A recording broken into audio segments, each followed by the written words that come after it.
मणिपुर में इस महीने पूरे 1 साल हो जाएगा राष्ट्रपति शासन लागू हुए हुए। मतलब 1 साल से वहाँ पे राष्ट्रपति शासन लागू है, फिर भी वहाँ पे अशांति बना हुआ है। उग्रवादी समूह है, उनका मनोबल अभी भी टूटा नहीं है और अब तो और जोर शोर से वो वहाँ पे लोगों को परेशान कर रहे हैं। मणिपुर में 12 राज्य में से करीब 8 में अशांति का माहौल बना हुआ है। लोगों के बीच में डर का माहौल है। पता है, 6 बजे के बाद दुकानें सारे बंद हो जाते हैं।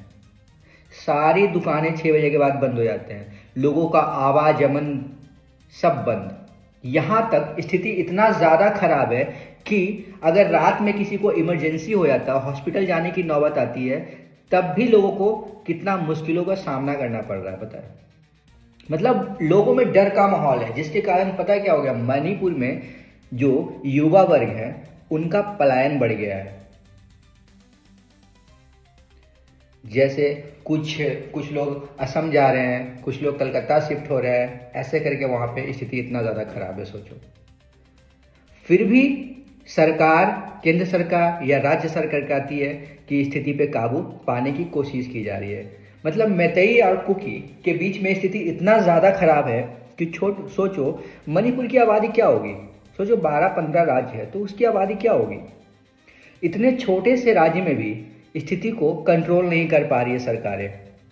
अगर ये स्थिति यूपी, एमपी, बिहार ऐसे राज्य में, भगवान ना करे ऐसा कभी हो, अगर हो गया तो सरकार क्या जवाब देगी। मणिपुर सिर्फ और सिर्फ राजनीति का शिकार है। पता है, वहां की जो पक्ष पार्टी है वो भी अपने समुदाय को नाराज नहीं करना चाहती है और जो विपक्ष में है, यानी पक्ष विपक्ष दोनों सेम है, वहां पे कोई भी अपने समुदाय को, भाजपा हो या कांग्रेस हो या जो भी सरकार वहां पे है, वो रिस्क नहीं लेना चाह रही है, जिसके कारण मणिपुर में इतना अशांत स्थिति बना हुआ है। वरना सोचो आप, इतना दिन तक किसी भी राज्य में, अभी के जमाने में, पहले का आप हटाओ, अभी के जमाने में क्या स्थिति कंट्रोल नहीं कर सकते हैं, जबकि वहां पे केंद्र सरकार के फोर्सेस लगे हुए हैं, फिर भी अशांति का माहौल है। फिर भी लोग, मतलब चप्पे चप्पे पे, थोड़े थोड़े दूर पे वहां पे केंद्र सरकार के सेनाएं लगे हुए हैं, फिर भी अशांति का स्थिति है वहां पे।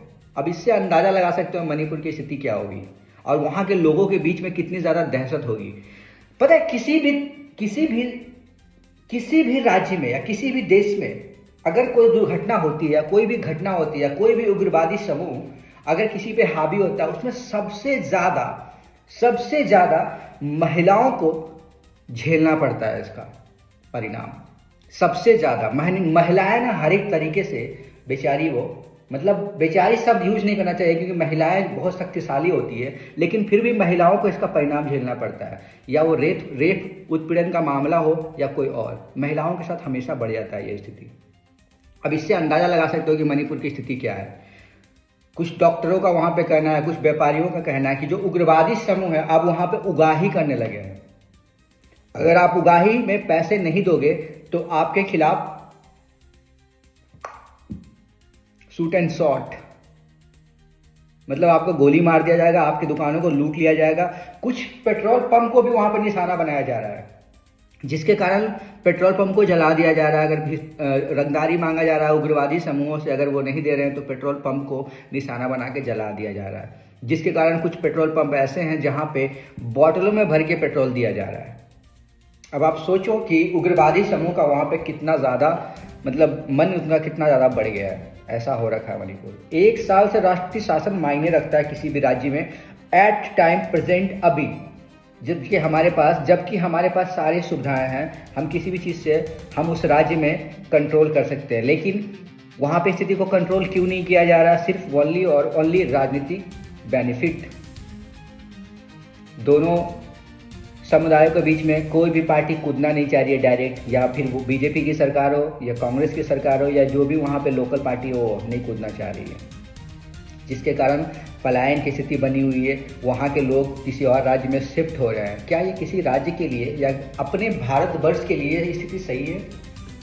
क्योंकि हमारा आसपास के राज्य में इसका क्या प्रभाव पड़ता होगा, या हमारे आसपास के जो देश है, हमारे पड़ोसी देश, वो क्या ताक लगा के बैठा रहता होगा।